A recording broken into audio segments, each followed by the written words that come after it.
देर तक क्यों नहीं पढ़ना चाहिए?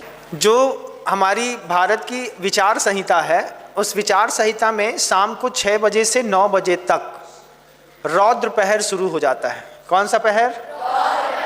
दुनिया में जितने भी पाप होते हैं उन पाप को करने की भूमिका बनती है 6 से 9 के बीच में। दिन भर किसी ने धंधा किया, शाम को 6 बजे अंथो अंथो करके घर गया, पहले अंथो करी, फिर नहाया धोया, कपड़े अपने अच्छे पहने, तैयार हुए, राजा बेटा की इलायची मुंह में डाल करके दुकान पहुंच गए। अब रास्ते में दिमाग चल रहा है, दिन भर तो बहुत धंधा कर लिया है, अब कुछ घूम के आते हैं, मस्ती करके आते हैं, कोई पाप करके आते हैं, कुछ और करने जाते हैं। तो रौद्र पहर में 6 से 9 के बीच में, रौद्र पहर में दुनिया के हर पाप की भूमिकाएं बनती हैं। तो ये भी प्रहर ऐसा रहता है जब योगी लोग जो होते हैं, जिनका सूक्ष्म विज्ञान होता है, वो इसको अवॉइड कर देते हैं, इसमें ध्यान करते हैं।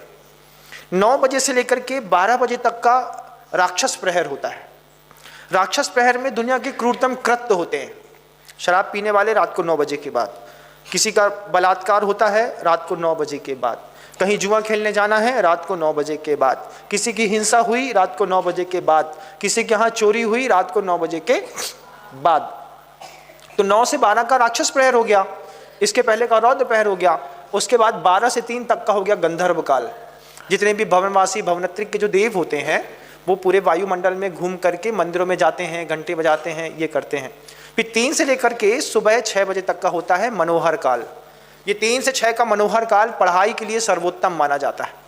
फिर 9 बजे अगर मान लीजिए आप सो जाते हैं, 9 बजे सो गए, 9 बजे सोने पर आपका जो स्टमक है, आपका जो लीवर है, जैसे ही अपन दाहिनी करवट सोए, बाएं करवट सोए है ना, तो बाएं करवट सोना चाहिए, दाईं करवट नहीं। तो ये लीवर का भाग ऊपर हो जाने से आपके खाए हुए भोजन का फंक्शन करने में बॉडी को बहुत अच्छा रखता है। 50 करोड़ सेल्स एवरीडे रिपेयर होते हैं। तो टाइम पे सोने पर 9 से 12 के बीच में जब अपन सोते हैं तो 1 घंटे में 3 घंटे की नींद पूरी होती है। कितने घंटे में कितने घंटे? ध्यान रखना हमेशा इस बात को। 6 बजे सोए, 9 बजे सोए, 9 से 10 के बीच में 3 घंटा, 10 से 11 में 3, 11 से 12 के बीच में 3 घंटे। तो 3 घंटे सोने पर 9 घंटे का रिलैक्स मिलता है बॉडी को। बॉडी को फिजिकली रिलैक्स मिलने के कारण बॉडी स्ट्रेच फ्री होकर के डेवलप होती है। जिनको मेंटल स्ट्रेच बहुत हो जाता है और रात में लेट तक जगते हैं, उनके मुख में पूरे में पिंपल्स आना शुरू हो जाते हैं। इसको ध्यान रखिएगा। और सिर्फ पिंपल्स मुंह में नहीं आते हैं, बॉडी में भी जगह जगह पर पिंपल, मर्म स्थानों में पिंपल बनने लगते हैं, उसमें पीड़ा होने लगती है, दर्द होता है, ईचिंग होती है, खुजली होती है, मवाद निकलती है, सारे काम होते हैं, है ना।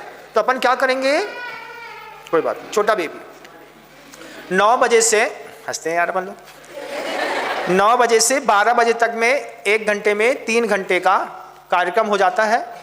12